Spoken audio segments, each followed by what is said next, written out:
All right, welcome back to the shop. So today I've got a video on PM84. This was sent to me by the owner who lives in North Carolina. It's a nice truck. It's in very great shape.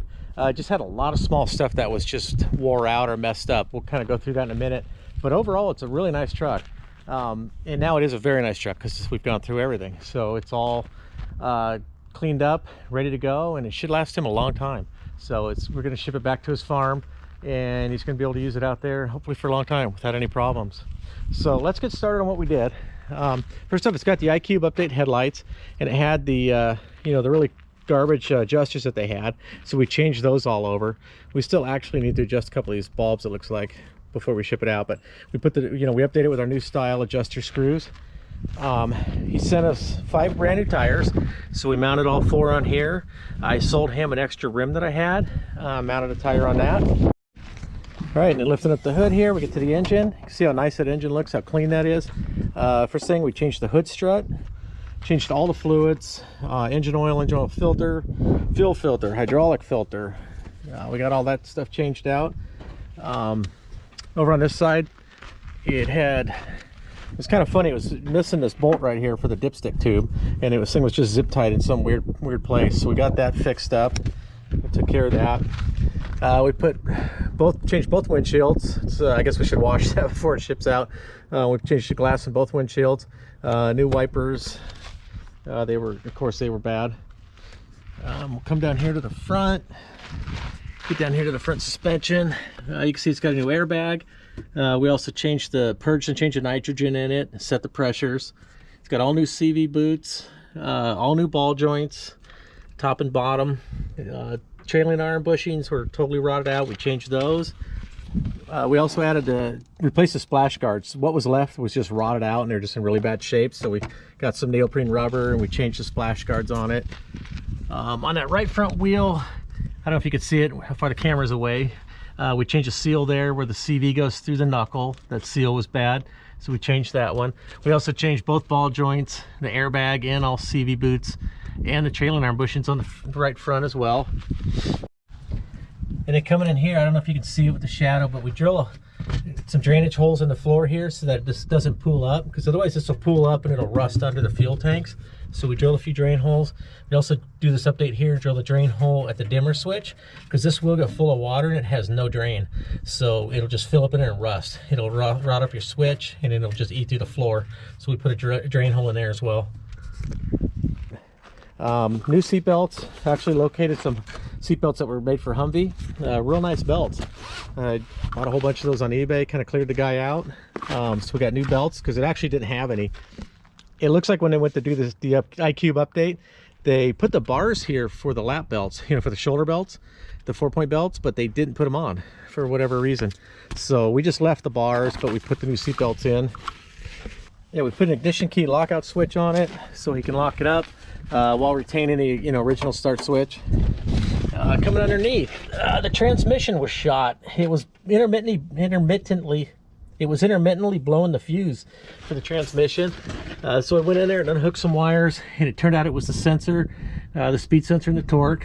They're kind of famous for shorting out on these.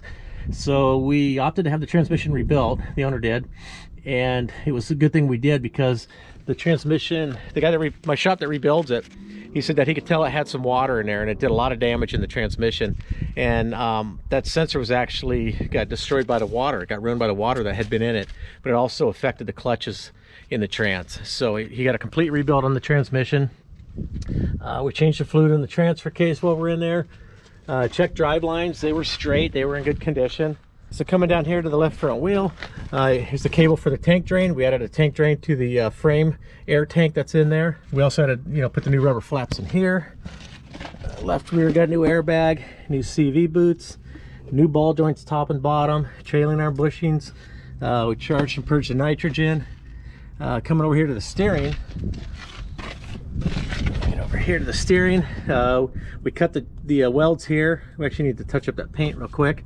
We put new struts in for the locks, so the locks release can lock automatically, and then of course they're released by air, and then they have the gas ram that locks them back up when you shut the system off.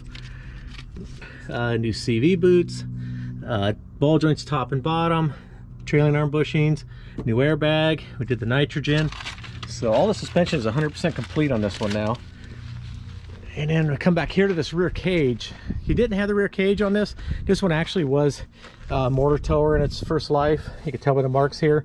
So the hitch has been taken out, and then he wanted a cage on the back for the ones that towed the ammo trailer. So we I secured a cage for it. We put that on. All right, and we have 2 new batteries in it. We put these glass mat batteries in it. That way we won't have any acid leaking out of these. The batteries that came with it were too tall. They were right up to the level of the top of the box here. So they just had a piece of plastic over it. So that's all taken care of. We tested the rear tank drain here and it's fine, so we didn't bother to change that. Also back here he was missing the cover for the NATO jump start connector. So I had one of these covers in my supply here, so we give him a new cover for that. All right, and we also come to this side. We also set his ride height presets to where they should be.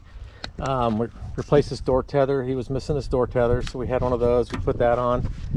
We also added the markings for the ride height, for setting the ride height. You run a string across those, and then you can set it across from where the string is. The markings were gone. This one had been recarked at some point, and they didn't add that back on. It's interesting, they do have the right numbers here, but it's missing the VIN numbers on the side, and it was missing those other markings and a couple other markings like the jet fuel only and stuff like that. So you could tell it had been either repainted or it had just been touched up. So that's PM84. That's the stuff we did to it. There's probably some other nickel and dime stuff to it that I don't show in the videos. We keep a running list when we work on these things, but sometimes there's things that are kind of small that we don't bill for, we don't really write down. So we pretty much just went through it, and this thing is just ready to go. All the systems work correctly, and she runs good. It's gonna be a nice truck. Anyway, so thank you guys for watching. Please hit the like button. If you haven't subscribed already, please do, and please share this video with a friend, and have a good day.